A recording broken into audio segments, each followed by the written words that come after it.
Hi, ഏവർക്കും AR വോയിസിൻ്റെ മറ്റൊരു വീഡിയോയിലേക്ക് സ്വാഗതം. കാൽപന്ത് കളിക്കുമുണ്ടൊരു ദിനം.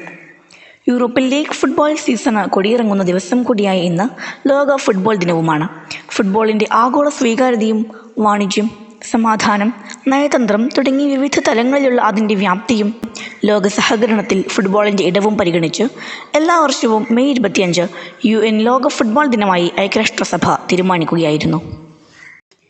പശ്ചാത്തലം: 2024 ഏപ്രിലിൽ ന്യൂയോർക്കിൽ ചേർന്ന UN പൊതുസഭയുടെ 80ാമത് പ്ലീനറി യോഗ പ്രമേയം അംഗീകരിച്ചുകൊണ്ട് ഐക്യരാഷ്ട്രസഭ എല്ലാ വർഷവും മെയ് 25 ലോക ഫുട്ബോൾ ദിനമായി പ്രഖ്യാപിച്ചു. എല്ലാ രാജ്യങ്ങളുടെയും പ്രാതിനിധ്യത്തോടെ 1924 മെയ് 25 പാരീസ് ഒളിമ്പിക്സ് ഗെയിംസിൻ്റെ ഭാഗമായി നടന്ന ചരിത്രത്തിലെ ആദ്യത്തെ അന്താരാഷ്ട്ര ഫുട്ബോൾ ടൂർണമെൻറ്റിൻ്റെ അനുസ്മരണമായാണ് ഈ ദിനാചരണം. ഫുട്ബോൾ എന്ന പദത്തിൻ്റെ നിഷ്പത്തിയെക്കുറിച്ചും ഭിന്നമായ അഭിപ്രായമുണ്ട്. കാലുകൊണ്ട് പന്ത് തട്ടിയുള്ള കളി എന്ന അർത്ഥത്തിൽ ഫുട്ബോൾ ഉപയോഗിച്ചതായിരിക്കാമെന്നാണ് അതിലൊന്ന്.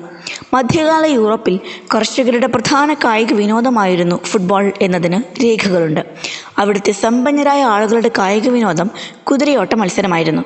കർഷകർ നഗ്നപാതരായിക്കൊണ്ട് ഓൺ ഫുട്ട് കളിച്ചിരുന്ന കായിക വിനോദം എന്ന അർത്ഥത്തിൽ ഫുട്ബോൾ എന്ന പദം പ്രയോഗിച്ചു തുടങ്ങി എന്നൊരു വാദവും നിലനിൽക്കുന്നുണ്ട്. ആദ്യ അന്താരാഷ്ട്ര മത്സരം 1872 നവംബർ 30-നാണ് ആദ്യ അന്താരാഷ്ട്ര ഫുട്ബോൾ മത്സരവും അരങ്ങേറിയത്. ഹാമിൽട്ടൺ ക്രസൻറ്റിൽ നടന്ന മത്സരത്തിൽ ഇംഗ്ലണ്ടും സ്കോട്ട്ലൻഡും തമ്മിലാണ് മാറ്റുരച്ചത്. മത്സരം ഗോൾ രഹിത സമനിലയിൽ കലാശിച്ചു. 4000 പേരാണ് മത്സരം കാണാനെത്തിയത്. ഇതേ വർഷമാണ് FA കപ്പ് എന്ന ക്ലബ്ബ് ചാമ്പ്യൻഷിപ്പും തുടങ്ങിയത്. 1.5 നൂറ്റാണ്ടിനിപ്പുറവും FA കപ്പ് ടൂർണമെൻറ്റ് തുടരുന്നു. ക്രിസ്റ്റൽ പാലസാണ് നിലവിലെ ചാമ്പ്യന്മാർ. ഫുട്ബോൾ ഇന്ത്യയിൽ. ആധുനിക ഫുട്ബോളിൻ്റെ തുടക്കം മുതൽ തന്നെ ലോക സോക്കർ ഭൂപടത്തിൽ ഇന്ത്യയും ഉണ്ടായിരുന്നു. ബ്രിട്ടീഷ് പട്ടാളമാണ് ഇന്ത്യയിൽ ഫുട്ബോൾ പരിചയപ്പെടുത്തിയത് എന്ന് പറയാം.